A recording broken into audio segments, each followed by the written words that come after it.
सबका बहुत बहुत स्वागत है। दोस्तों, कार्तिक मास का स्नान और व्रत कथा विधि सब इस पुस्तक में है, जिसे मैं कहानी आज बता रही हूँ। इसे ज़रूर सुनना चाहिए। सुनने से ही पूर्ण फल की प्राप्ति होती है और नियमों के बारे में पता चलता है। सबके पास बुक नहीं होती हैं, इसलिए मैं इसमें से पढ़ करके अपलोड कर रही हूँ।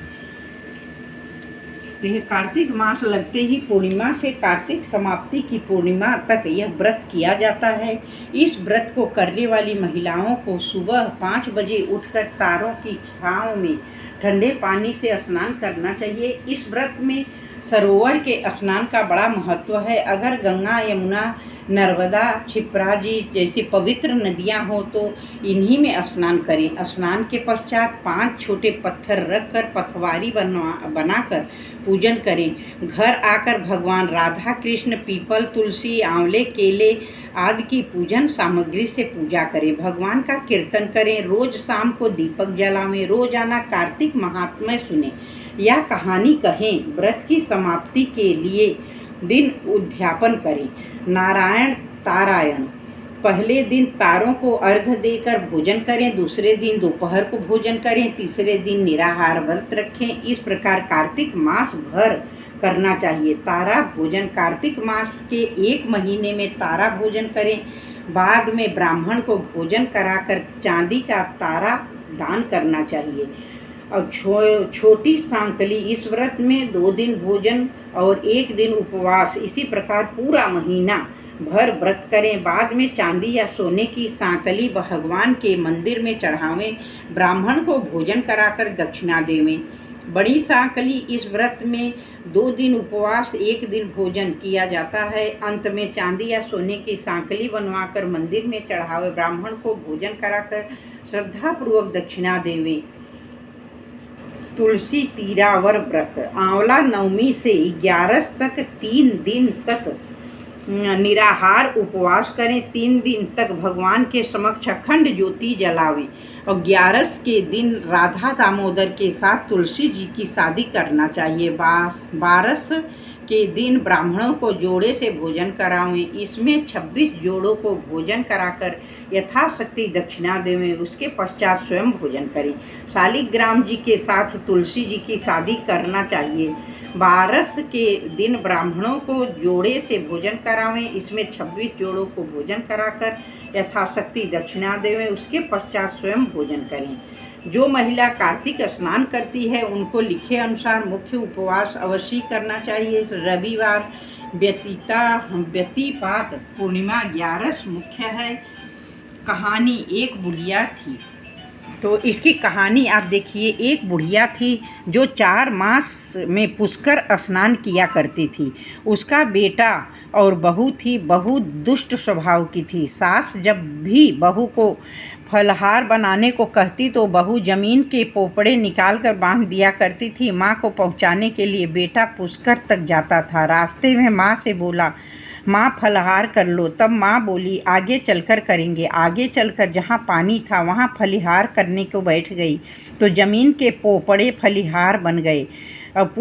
पुष्कर में माँ के लिए झोपड़ी बनाकर और सामान रखकर बेटा वापस अपने गांव आ गया। रात्रि के प्रहर में श्रावण आया तो बुढ़िया दरवाज़ा खोली। तब बुढ़िया ने पूछा, तू कौन है? मैं श्रावण हूँ।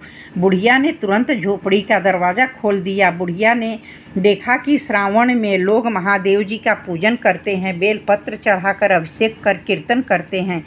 जाते समय श्रावण ने बुढ़िया की झोपड़ी को एक लात मारी तो झोपड़ी की दीवार सोने की हो गई। बाद में भादव आया।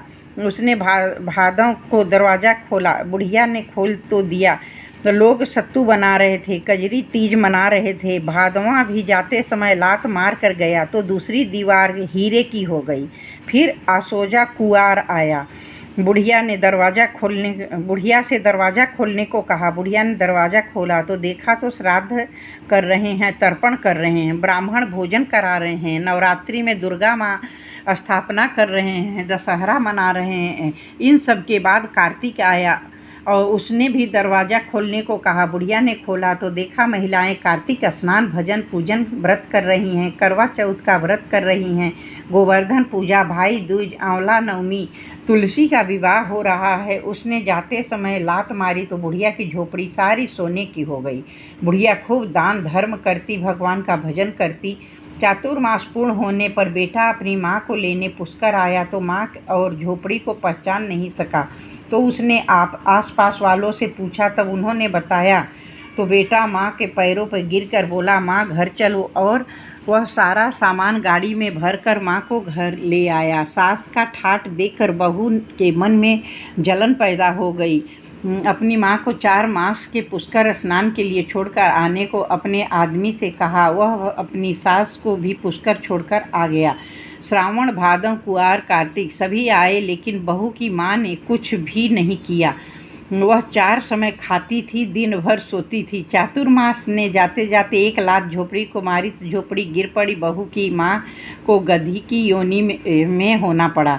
4 माह बाद जमाई जब अपनी सास को लेने आया तो सास ही दिखाई दी और झोपड़ी नहीं। तब उसने आसपास वालों से पूछा तो उन्होंने बताया कि तेरी सास दान धर्म कुछ भी नहीं करती, खाती थी, सोती थी, जिससे वो गधी हो गई। सास ने भी अपने जमाई को देखा तो वह भी भौंकते भौंकते सामने आ गई। तब जमाई ने सास को गाड़ी के पीछे बांध लिया, घर लाया। उसकी औरत ने पूछा कि मेरी माँ कहाँ है, तो उसने बता दिया, गाड़ी के पीछे बंधी है। जिसको देख जैसी करनी होती है वैसे ही फल भगवान देते हैं। मेरी माँ बोली थी, तूने फलिहार की जगह ज़मीन के पोपड़े दिए तो फलिहार बन गए। तब उसकी औरत बोली, ब्राह्मण के पास चलकर पूछे कि मेरी माँ मनुष्य योनि में वापस कब कैसे आएगी। ब्राह्मण बोला, तेरी सास जब स्नान करे और वह पानी नाली से निकाले, उस पानी को लेकर अपनी माँ को स्नान करा दे तो यह योनि छूट जाएगी। तब बहू ने ऐसा ही किया और उसकी माँ मनुष्य योनि में हो गई। हे राधा, दामोदर भगवान, जैसा तुमने लड़के की माँ को सब कुछ दिया वैसे ही सबको देना। कार्तिक का इतना महत्व है। बोलिए कार्तिक विष्णु भगवान की जय।